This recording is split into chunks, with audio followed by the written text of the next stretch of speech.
Hello किसान भाइयों, स्वागत करते हैं एक और न्यू वीडियो में। आज की वीडियो में हम बताने जा रहे हैं हमारी धान की फसल में बालियां निकल के पूरी कंप्लीट हो चुकी है। तो इस अवस्था में माहू का प्रकोप देखने के लिए मिलता है। जैसे काली माहू, सफेद माहू और कहीं कहीं भूरी माहू का प्रकोप देखने के लिए मिलता है। तो इन माहू के प्रकोप से बचने के लिए हमारी धान में कौन सा स्प्रे लगाना चाहिए जिससे कि हमारी धान को मतलब माहू का प्रकोप से बचाया जा सके और माहू का प्रकोप देखने के लिए नहीं मिले।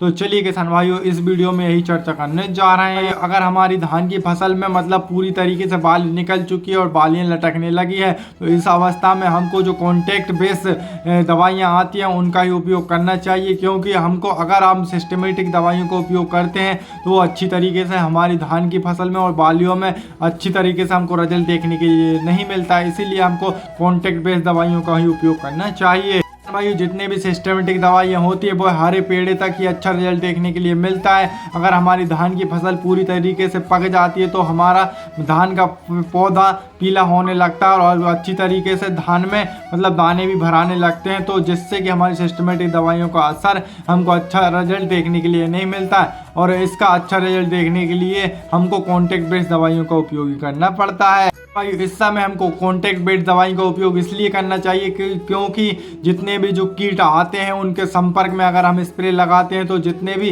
कीट आते हैं स्प्रे के संपर्क में वो तुरंत ही मर जाते हैं। किसान भाइयों, हमारी धान की बालियां निकलने के बाद हमारे होफर जो रोग आता है उसके कंट्रोल करने के लिए कौन सी दवाई डालनी चाहिए और जिससे कि हमारा होफर रोग बढ़े नहीं और जल्दी से कंट्रोल हो जाए, जिससे कि हमारी धान की फसल में किसी भी प्रकार का नुकसान नहीं देखने के लिए मिले। होफर रोग जो हमारी धान की फसल में आता है, जो हमारी धान की फसल में जो निचला भाग होता है जिसको हम तना बोलते हैं वहां पर अटैक करता है, वहां से स्टार्टिंग होती है होफर रोग के आने। हमारी धान की फसल में होफर रोग जो आता है तो उसमें कोई भी सिस्टमेटिक दवा उतनी अच्छे से काम नहीं कर पाती क्योंकि वह हमारी धान की फसल को अपने में एब्जॉर्ब कर लेता है, मतलब ग्रस्त ज़्यादा कर लेता है।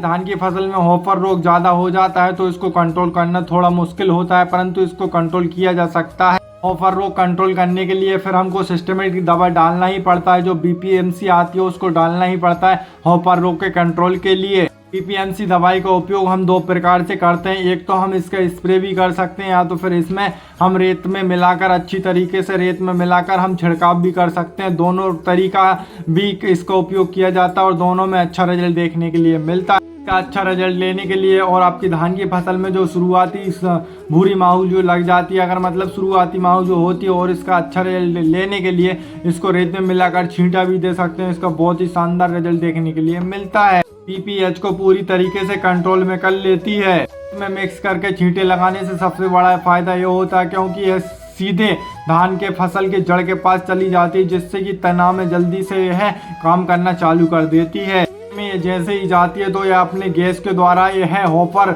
जो रोग रहता है हमारी धान की फसल में उस पर जल्दी से काम करना चालू कर देती है और होफर रोग को समाप्त कर देती, खत्म कर देती है। इसकी डोज की बात कर लेते हैं तो इसका स्प्रे में इसका डोज रहता है 250 से 300 ml प्रति एकड़ इसका डोज रहता है। अगर आप रेत में छींटे लगा रहे हैं, रेत में मिक्स करके छींटे लगा रहे हैं तो इसका डोज रहेगा 500 ml से 700 ml प्रति एकड़ के हिसाब से इसमें डोज रहता है इसका। आपकी धान की फसल में बालियां पूरी तरीके से निकल चुकी हो और अगर जब आपको होफर का अटैक देखने के लिए मिल रहा है, आपकी धान की फसल में मतलब होफर रोग का अटैक देखने के लिए मिल रहा है, तो इस दवाई का आप उपयोग कर सकते हैं जिससे कि बहुत ही अच्छा रिजल्ट देखने के लिए मिलता है और वो हमारे होफर रोग को यह समाप्त और ख़त्म कर देती है जड़ से, और जिससे कि हमारी धान की फसल स्वस्थ और हरी भरी रहती है। बीपीएमसी जो दवा है जो है कॉन्टैक्ट बेस दवा है जिसमें होपर के संपर्क में आते ही होपर पूरी तरीके से खत्म हो जाते हैं बीपीएमसी दवा से। ये होफर रोग को खत्म करने के लिए एक अपने में मतलब एक अकल प्रकार का ही गैस निर्माण कर लेती है और जिससे कि होफर रोग टोटली खत्म हो जाता है। कर लेते हैं बीपीएमसी दवा का सही समय छिड़काव करने का, तो आप इसको शाम के समय इसका स्प्रे कर सकते हैं। और किसान भाइयों इस बात का ध्यान रखें, जहां भी आप बीपीएमसी दवा का स्प्रे कर रहे हैं या उपयोग कर रहे हैं तो उस खेत से जल्दी बाहर निकलने की कोशिश करें क्योंकि ये दवा गैस बनाती है। गैस अगर जब बनाएगी तो आपको नुकसान भी पहुंचा सकती है। इसीलिए हम आपसे कह रहे हैं जब भी आप इसका उपयोग करें तो जल्दी से उपयोग करके उस खेत से बाहर निकल जाए, जिससे कि आपको किसी भी प्रकार का नुकसान नहीं हो। तो किसान भाइयों ये थी पूरी जानकारी। आपको ये कैसी लगी कमेंट करके जरूर बताएं। वीडियो पसंद आई तो वीडियो को लाइक करें और ऐसे ही वीडियो देखने के लिए हमारे चैनल का हर बार को सब्सक्राइब जरूर करें।